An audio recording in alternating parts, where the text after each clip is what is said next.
Hello and welcome to my channel construction senses. मेरा नाम नीरज है और इस चैनल पे आपको कंस्ट्रक्शन से रिलेटेड वीडियोस मिलेंगी, तो please subscribe to my channel and hit the bell icon. So guys, this is fourth part of interior design and fit outs. Already I have uploaded 3 parts and I request you all, if you are interested in interiors, so please watch all the 3 parts. So talking about the fourth part, तो इस part में हम laminate flooring के बारे में बात करेंगे। इससे पहले थर्ड पार्ट में हमने हार्डवुड फ्लोरिंग के बारे में बात की थी। So basically उसमें मैंने टाइप्स ऑफ फ्लोरिंग भी एक्सप्लेन की है, तो आप उस वीडियो को जरूर देखें। और इस वीडियो में हम लेमिनेट फ्लोरिंग के फीचर्स, कंस्ट्रक्शन, उसको इंस्टॉल कैसे करना है, उसके फीचर्स क्या क्या होते हैं, उसकी अपीयरेंस कैसी होती है, वो हार्डवुड से कैसे डिफरेंट होता है, इन सब चीजों के बारे में हम बात करने वाले हैं। और इस वीडियो के एंड में आपको लेमिनेट फ्लोरिंग के ऊपर एक समरी मिलेगी। सो आप शुरू से एंड तक इस वीडियो को जरूर देखें। तो चलिए शुरू करते हैं अपनी इस वीडियो को।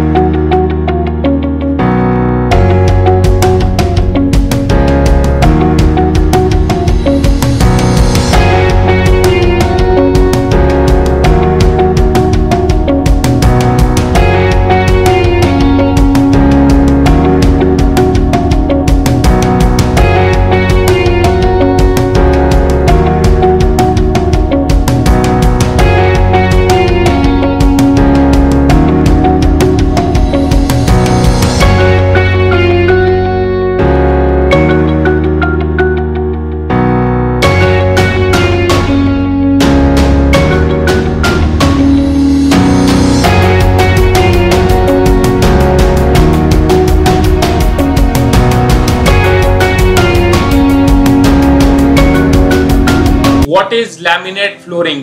आपको पता होना चाहिए कि लैमिनेट फ्लोरिंग होती क्या है। तो लैमिनेट फ्लोरिंग उनके लिए है जो अपने घर में हार्डवुड का यूज नहीं करना चाहते हैं या उसको अफोर्ड नहीं कर पाते हैं, क्योंकि जैसा कि आपको मैंने पिछली वीडियो में बताया था कि हार्डवुड फ्लोरिंग बहुत ही कॉस्टली होती है, एक्सपेंसिव होती है, प्लस बहुत सारे लोग उसको अफोर्ड नहीं कर पाते हैं। तो उसकी जगह पे अगर आप वुडन टच चाहते हैं, अगर आपको वुडन फील चाहिए अपने फ्लोरिंग में, तो आप लेमिनेट फ्लोरिंग का यूज कर सकते हैं। ऑल्सो अगर आप कंपेयर करें हार्डवुड फ्लोरिंग से, तो ये उसके कंपेयर में बहुत ज्यादा चीपर होता है। ऑल्सो ये इन्वायरमेंट फ्रेंडली होता है, क्योंकि इसकी मैन्युफैक्चरिंग के लिए आपको किसी पेड़ को नहीं काटना है, इसकी मैन्युफैक्चरिंग के लिए आपको अपने एनवायरमेंट को डिस्ट्रॉय नहीं करना है। सो इसलिए इसका यूज आजकल बहुत ज्यादा हो रहा है। देन बात करते हैं इसके लेयर्स के बारे में कि ये बना कैसे होता है। तो इसके अंदर 4 लेयर्स होते हैं। आगे मैं आपको चीजें एक्सप्लेन भी करूंगा, अभी आप इतना समझ लें कि इसके अंदर 4 लेयर्स होते हैं। ये मैनमेड फ्लोरिंग है, ये इसके अंदर कोई भी नेचुरल प्रोडक्ट नहीं यूज होता है। एंड चारों लेयर्स को एक साथ बॉन्ड किया जाता है अंडर अ हाई प्रेशर। तो जो 4 लेयर्स होते हैं उसमें जो कोर लेयर होता है वो HDF होता है, हाई डेंसिटी फाइबर बोर्ड। मैं आपको आगे बताऊंगा कि ये हाई डेंसिटी फाइबर बोर्ड होता क्या है। तो बेसिकली जो हमारा HDF है, जो सेंटर में होता है, उसके ऊपर जो फोटोग्राफिक इमेज होती है और नीचे जो हमारा बैलेंसिंग शीट होती है, इन तीनों को एक साथ बॉन्ड करके ऊपर से हम उसकी लेमिनेशन करते हैं ट्रांसपेरेंट प्रोटेक्टिव लेयर से। तो उस लेमिनेशन की वजह से ही इसको हम लेमिनेट फ्लोरिंग कहते हैं। इसका नाम उस लेमिनेशन की वजह से आया है। तो चलिए आगे इसको हम और अच्छे से डिटेल में समझते हैं। तो यहाँ पे आप ये पिक्चर देख रहे हैं, इसमें आपको 4 लेयर्स दिख रही हैं। तो इसकी पहली और टॉप लेयर होती है मेलामाइन रेजिन की। तो यहाँ पे जैसा मैंने यहाँ लिखा है, ये आप पढ़ भी सकते हैं, वैसे मैं आपको चीजें एक्सप्लेन कर रहा हूँ। तो ये जो मेलामाइन रेजिन है, ये बेसिकली एक व्हाइट क्रिस्टलाइन कंपाउंड होता है जो साइनामाइड के हीटिंग से बनता है। साइनामाइड को हीट करके मेलामाइन रेजिन बनाया जाता है और ये प्लास्टिक बनाने के काम आता है। एक ट्रांसपेरेंट प्लास्टिक लेयर बनाता है ये। तो ये आप देख सकते हैं, यहाँ पे आपको पिक्चर में दिख रहा होगा, एक ट्रांसपेरेंट प्लास्टिक लेयर है जो कि प्रोटेक्टिव शील्ड की तरह काम करता है हमारे लैमिनेट के लिए। और ये लैमिनेट बोर्ड को स्क्रैच से बचाता है और एब्रेशन से बचाता है। सो उसके नीचे का जो लेयर है वो डेकोरेटिव लेयर है, उसमें हम फोटोग्राफिक फिल्म लगाते हैं। जैसा भी आपको पैटर्न चाहिए, जो आपको अपीयरेंस चाहिए, उस तरीके का पैटर्न हम इसके अंदर लगाते हैं। तो बेसिकली ये कंपनी मैन्युफैक्चर होता है, आप सेलेक्ट करते हैं कि आपको कौन सा पैटर्न चाहिए। तो सेकंड लेयर जो होती है वो डेकोरेटिव लेयर होती है।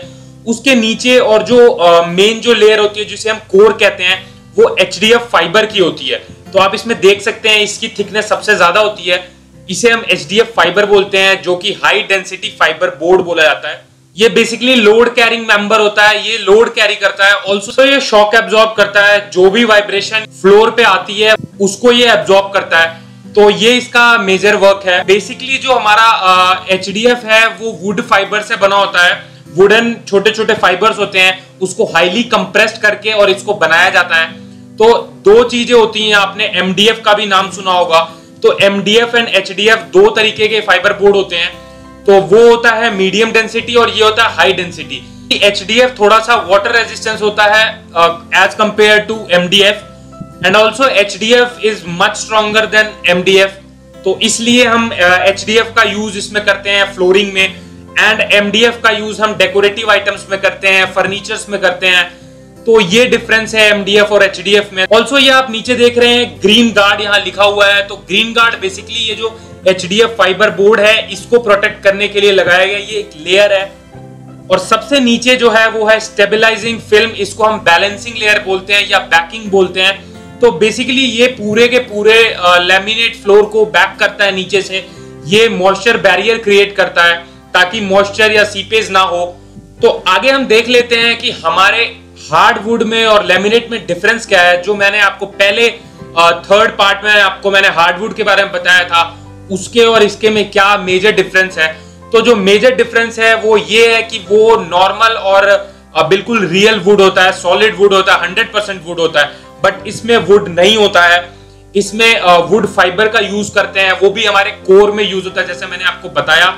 तो जैसे यहाँ लिखा है thin fibre board with would और स्टोन इमेज।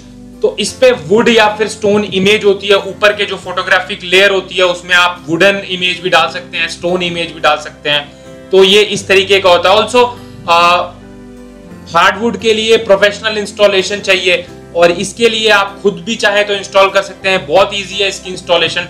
और जो सबसे मेजर डिफरेंस है जिसके बेसिस पे आप लेमिनेट को सेलेक्ट करते हैं हार्डवुड की जगह पे, वो है अफोर्डेबिलिटी। लेमिनेट बहुत ज्यादा अफोर्डेबल है और हार्डवुड एक्सपेंसिव है। But on other hand hardwood can last life long and laminate can last 10 years. Mostly जितनी भी कंपनीज है लेमिनेट्स की वो 10 ईयर्स की वारंटी भी देती हैं। So it depends on the product.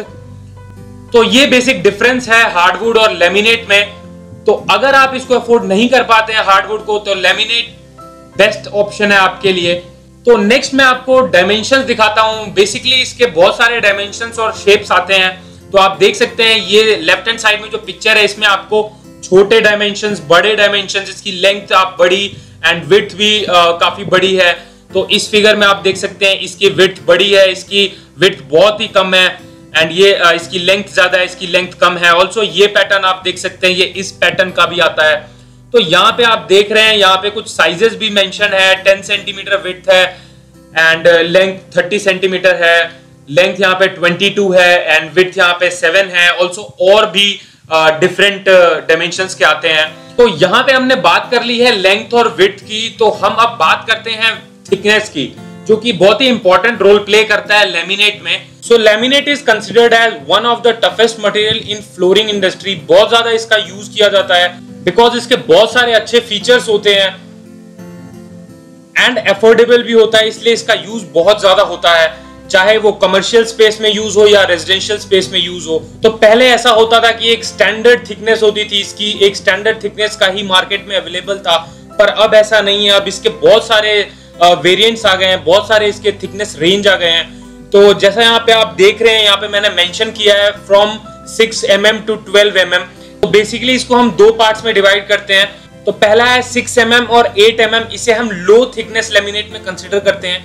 और नेक्स्ट है 10 mm एंड 12 mm, इसे हम हाई थिकनेस लेमिनेट में कंसिडर करते हैं। तो बेसिकली इसमें डिफरेंस क्या है, जितना ही आपका थिकनेस ज्यादा होगा उतना ही बेटर होगा आपका लेमिनेट, क्योंकि जितना आपका थिकनेस ज्यादा होगा उतना ही शॉक एब्जॉर्बिंग कैपेसिटी ज्यादा होगी, उतना ही कोर जो है, जो मैंने अभी पहले आपको बताया था, वो उतना थिक होगा। तो जैसा यहाँ लिखा है मैंने, thicker laminate is more impact resistant and feel more like hardwood underfoot than thin boards. तो अगर आप थिक लेमिनेट यूज करते हैं तो आपको उसके ऊपर चलने में भी काफी कंफर्टेबल फील होगा। तो ये डिफरेंस है। लेकिन जो इसमें सबसे ज्यादा रिकमेंडेड है वो है 8 mm और 10 mm, क्योंकि थिकनेस की वजह से इसके प्राइस में भी बहुत ज्यादा डिफरेंस होता है। आपको कंफर्टेबिलिटी प्लस आपके अपने अफोर्डेबिलिटी पे डिपेंड करता है कि आप कौन सा सेलेक्ट करते हैं। 8 mm और 10 mm will be the good option. तो अगर आप 8 mm सेलेक्ट करते हैं तो वो भी आपके लिए बहुत बेटर रहता है, क्योंकि मोस्टली जो घरों में यूज किया जाता है वो 8 mm लेमिनेट होता है। तो चलिए हम आगे अब बात करते हैं कुछ टेक्निकल एस्पेक्ट की, जो कि बहुत ही इंपॉर्टेंट है। अगर आप लेमिनेट फ्लोरिंग कराना चाहते हैं तो उससे पहले आपको इस चीज के बारे में बिल्कुल पता होना चाहिए। तो व्हाट इज एसी रेटिंग? अगर आप लेमिनेट खरीदने जाते हैं तो वहां पे आपको एसी रेटिंग देखनी पड़ती है कि आपको कौन सी एसी रेटिंग की लेमिनेट लेनी है। तो इसके लिए आपको एसी रेटिंग पता होनी चाहिए। So basically AC stand for abrasion class. तो एसी जो यहाँ पे है वो एब्रेशन क्लास को डिनोट करता है कि आपका जो लेमिनेट है वो कितना ज्यादा मजबूत है, वो कितना ज्यादा ड्यूरेबल है, वो इस क्लास पे डिपेंड करता है। तो ये 5 क्लासेस बनाए हुए हैं depend on the durability of the laminate. तो सबसे पहले तो मैं आपको बता दूं कि एब्रेशन क्या होता है। एब्रेशन का मतलब होता है स्क्रैपिंग और वियर एंड टियर। हिंदी में आप इसको इस तरीके से समझ सकते हैं कि रगड़ लगना। अगर किसी भी आपके प्रोडक्ट पे अगर रगड़ लगती है या वो कहीं घिस जाता है तो उसे हम एब्रेशन बोलते हैं। तो बेसिकली हमारे लैमिनेट पे एब्रेशन टेस्ट किया जाता है, देन उसके बाद एब्रेशन क्लास रेटिंग दी जाती है। तो जो यहाँ पे एब्रेशन टेस्टिंग के मेथड्स हैं वो या तो एब्रेशन मशीन से किया जाता है, या एब्रेसिव व्हील से किया जाता है, या फिर सैंड पेपर से एब्रेशन किया जाता है। ऑल्सो जो एसी रेटिंग होती है वो बिल्कुल अनबायस्ड होती है, क्योंकि ये थर्ड पार्टी से कराई जाती है। जो कंपनी होती है वो ऐसा नहीं करती है। जो भी कंपनी है वो किसी थर्ड पार्टी से एब्रेशन रेटिंग लेती है, एब्रेशन टेस्ट वहां होते हैं, देन एब्रेशन रेटिंग वो थर्ड पार्टी देती है। तो यही सारी चीजें यहाँ पे मैंने लिखी हैं। आप अगर पढ़ेंगे बहुत ही इजी वर्ड्स में मैंने लिखा है तो आपको बहुत ही इजीली समझ आएगा। तो आगे हम बात करते हैं कि एसी रेटिंग से क्या होता है। तो बेसिकली ये एसी गाइड है। सो हमारे पास 5 रेटिंग होती है, AC1, AC2, AC3, AC4 and AC5। तो AC1 जो है वो लाइट ट्रैफिक के लिए यूज होता है, suitable for bedroom and guest room, जहां पे बहुत कम लोग आते हैं, जहां पे चांसेस बहुत कम है वियर एंड टियर के, वहां इसे आप यूज कर सकते हैं। AC2 जो है वो मॉडरेट ट्रैफिक के लिए होता है, suitable for bedroom, living area and dining room. AC3 जो है वो हैवी ट्रैफिक के लिए होता है।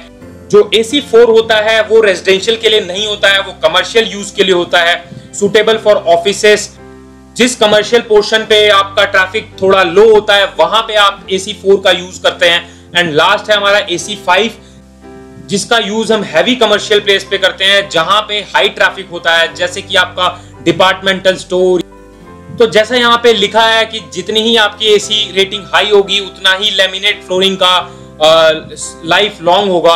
ऑल्सो जो आपका एसी रेटिंग है वो जब इंक्रीज होता है तो उसका प्राइस भी इंक्रीज होता है। तो इसलिए आपको अपने अफोर्डेबिलिटी के अकॉर्डिंग सिलेक्शन करना चाहिए और इसका सिलेक्शन आप बहुत ही स्मार्टली करें। So this is all about the laminate. So अब हम बात करते हैं अपने समरी की, जो कि बहुत ही इंपॉर्टेंट है। जितनी भी चीजें अभी तक मैंने आपको बताई है वो सारी चीजें यहाँ एक जगह पे ही है, एवरीथिंग एट वन प्लेस। तो एंड में अगर आप सिर्फ इसको एक बार देख लेते हैं तो आपको सारी बातें समझ आ जाएंगी। तो this is all about the laminate flooring. Hopefully आपको सारी चीजें समझ आई होंगी और आपको ये वीडियो अच्छी लगी होगी। So thanks for watching the video. Please like, share and subscribe to my channel for more updates on construction.